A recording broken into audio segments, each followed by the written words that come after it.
मुझे आप सभी का साथ चाहिए।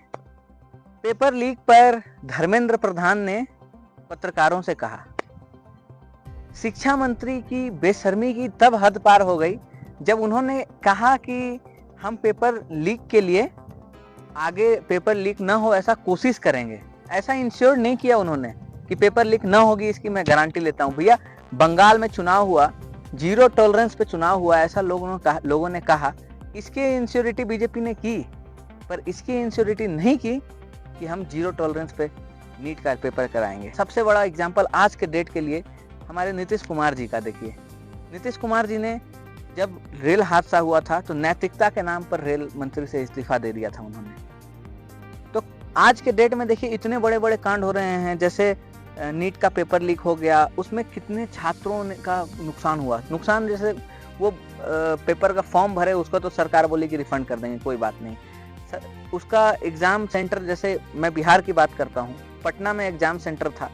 मेरी खुद की बहन औरंगाबाद से गई पटना, जाने का जो कुछ दिन किराया लगा, वहाँ जाने के बाद रुकना पड़ा, रुकने के बाद वहाँ पे खाने का खर्चा, पीने का खर्चा, रुकने का खर्चा, ऐसे ऐसे लाखों लोग, एक सेंटर पे 25,000 बच्चे थे। वहाँ पे 25,000 बच्चे को बिहार के अलग अलग कोनों से आना था, आके वहाँ रहना था, रुकना था। उसमें उसके साथ में भी एक कांड हो गया कि साला कोई अपने एक बच्चे पिता के साथ एक बच्ची रुकी हुई थी, उनके साथ कांड हो गया एक। आप बताइए, हम सरकार को किस मामले में बताएं कि वो अच्छी काम कर रही है? आप बताइए, सड़क टूटा है, हर चीज में तो सरकार विफल है।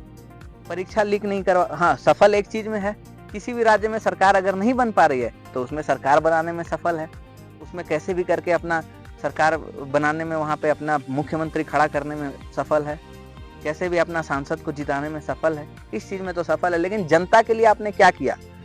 लाखों छात्रों का समय, मेहनत और भविष्य प्रभावित हुआ।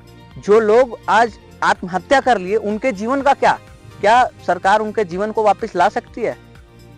केवल धर्मेंद्र प्रधान को आके एक बोल देना, केवल एक कॉलम पूरा करना उसको कहते हैं, उससे नहीं होगा। छात्र संगठन, कई विपक्षी दल के लोगों ने आवाज उठाया, कई शिक्षकों ने आवाज उठाया। जब शिक्षक आवाज उठाएं तो उनको आपसी रंजिश में उलझा करके और उनको फंसा दिया गया कि आवाज ही दब जाए। मीडिया का काम क्या था कि इस पर आवाज उठाती। मीडिया क्या कर रही है? तो वो खान सर और रोशन आनंद सर कर रही है। दोस्तों, शिक्षा प्रणाली में बदलाव अब तक क्यों नहीं हुआ? अभिभावक इसके लिए आवाज क्यों नहीं उठा पा रहे हैं? इसकी बात मैं अभी बताता हूँ आपको।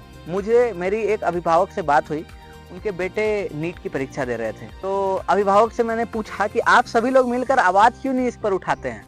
इस पर आप लोग बोलते क्यों नहीं है, लड़ते क्यों नहीं है सरकार से? इस पे आप लोग धरना पे क्यों नहीं बैठते हैं? उन्होंने कहा कि धरना पर बैठने का कोई फायदा नहीं है।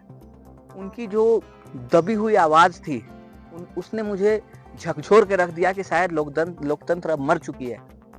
उन्होंने मुझे बताया कि अगर मैं आवाज उठाऊंगा तो मुझे ही दबाया जाएगा, अगर मैं आवाज उठाऊंगा तो मुझे गिरफ्तार कर लिया जाएगा, मेरे जैसे लोगों को दबा के मेरे पर लाठी चार्ज किया जाएगा, जैसे छात्रों पर की जाती है।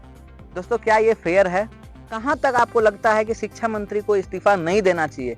क्यों नहीं देना चाहिए? इस पर प्रधानमंत्री मोदी अभी तक क्यों नहीं खुलकर बोलते नजर आए? उनको हर छोटी चीजें पता होती है, उन्हें पेपर लीक का पता नहीं चल रहा है क्या? उन्हें हर छोटी चीज पता होती है, उन्हें मेलोडी चॉकलेट का पता होता है, उन्हें ये पता होता है कि बंगाल में चुनाव जीतना है तो झाल मुड़ी खाना पड़ेगा।